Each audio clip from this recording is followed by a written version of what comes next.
Welcome back.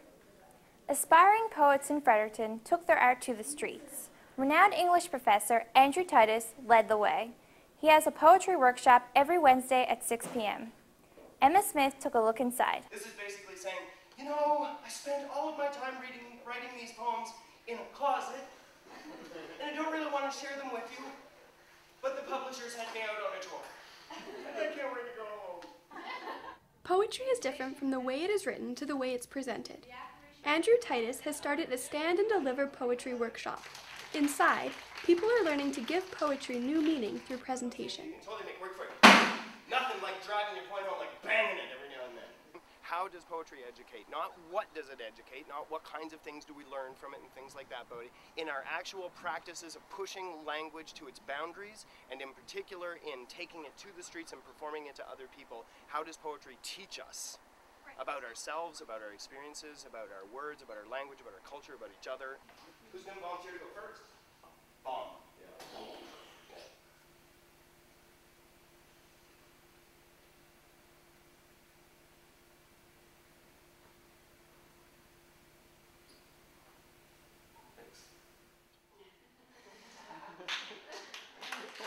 The feeling that I got when he was sitting there waiting to say the poem was like the feeling that I would have if I was standing under a bomb and it was falling, just waiting for it to fall. And I kept waiting for the poem to come and for it to come, but you can't do anything about it. You just sit here almost tense, a little bit awkward. Everyone is getting something out of this experience. Titus will be using this workshop for his thesis. He is studying how he is affected by poetry through teaching. As a result of that, I'm looking at it from the point of view of an educator and saying, how do we do this, particularly when we give the power to the students or the participants themselves, as opposed to me saying, now children, here's what poetry is all about, and you're going to learn it, memorize it, and spit it back at me. I'm literally participating in the process with them. Yeah. Try and put that in friggin' word proposal thesis thing and get it passed by the goddamn board. This is the only thing that I have to offer these participants in it is that I'm not afraid. I'm not afraid to stand up. I'm not afraid to do my thing. I'm not afraid to shout my poetry from the rooftops. For Stu Journalism, I'm Emma Smith. Acadie-Man, the first Acadian superhero, is coming to the big screen. He's the star of what's being called Le Movie. It's part of the International French Film Festival happening this week in Moncton. Lily Boisson has the story. It's a good show and it's really interesting. It's Acadian, so we're going to see what it's all about. Fans came out in large numbers this weekend to see the first ever Acadie-Man film. It aired as part of the International French Film Festival held in Moncton every year.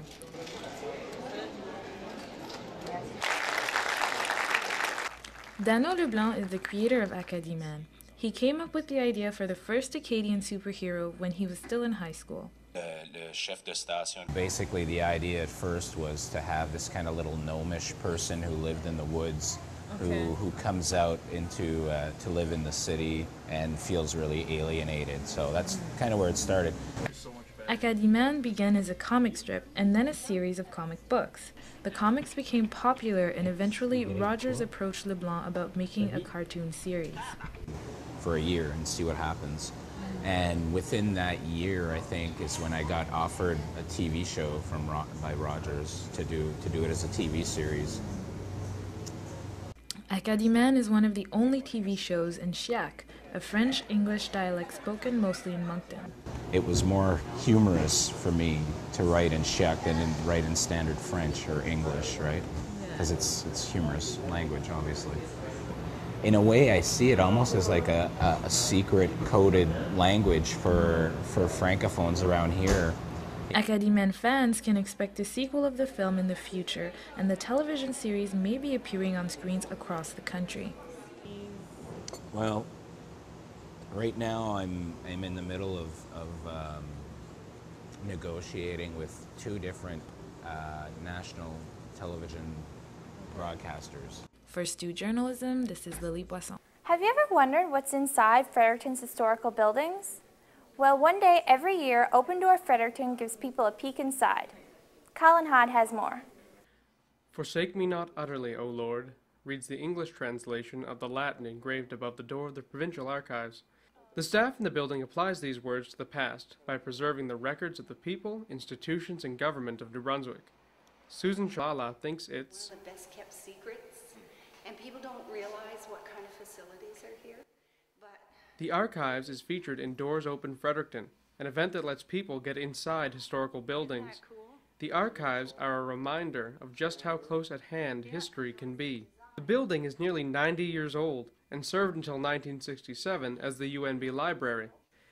If it has been written, planned, built, recorded, or filmed in New Brunswick, there is probably a record of it here. Much of it is on microfiche or paper, but records come in practically every format. Conservation manager Dean Lund helps keep these records intact. That we have are what are known as the machine-readable records. So they're the type of information that you require some type of machine to actually get at it. Things like CBC transcription discs where they have like interviews and that type of thing on them. You know, all the different formats of your video. Some of the records here are over 200 years old and need special storage, so they stay in this room. The temperature is always 10 degrees. Nothing in the room is flammable aside from the records themselves. Thick concrete walls and steel doors keep them safe. If there is a fire, special sprinklers will put out only the burning shells, leaving the rest of the 700,000 boxes untouched by fire or water. In a drawer, a map from 1740 sits beside plans for a fallout shelter drawn up in 1963. Yeah, proposed, yeah. Everyone was building bomb shelters back then. You know. Archive Director Marion B.A. thinks Open Doors lets people know that these things can be found here. It brings people to the archives who don't normally come. They might have an interest in something we have record supporting, but they aren't aware that we are here. They're not aware that we have those records, or that it's open to the public, and that it's pretty easy to research here. So it's really helpful for promoting what we do. Visitor Calvin McDonald agrees. Well, I've been coming to the archives for years, just off and on doing research, mostly genealogy. And the first time I was ever down here and into the room where all the material's at, and it's just amazing how much material that they have in here. Having the archives here and letting people access them will ensure that the history they represent is not forsaken. For Stu Journalism, I'm Colin Hodd. What's your favorite type of music? If you ask a student, they'll likely reply along the lines of hip-hop or rock. It's very unlikely that they will reply classical organ. But this past Friday, students and residents gathered to hear the sounds of just that at Music on the Hill in Fredericton. Nathan Swain reports. 52nd Annual Music on the Hill concert series, supported by UNB and Stu, began this Friday at Christ Church Cathedral in downtown Fredericton. Residents and students came out to hear a traditional type of music played on the king of instruments, the organ. The instrument was played by Desmond Hunter, an international award-winning organist from Ireland, who talks about why people enjoy his concert.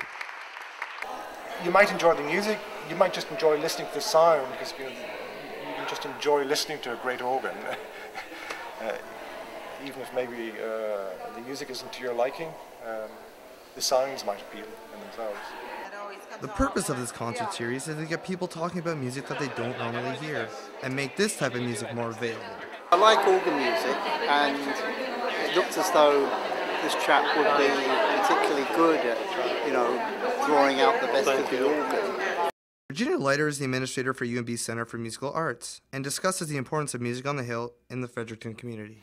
It's bringing classical concerts that aren't necessarily mainstream to Fredericton. There's a lot of contemporary music in it and unusual instruments like, for instance, the organ tonight. And also, it's really geared a lot towards the students at STU and UNB. It's been very satisfying for me personally. I hope that others have benefited in some way.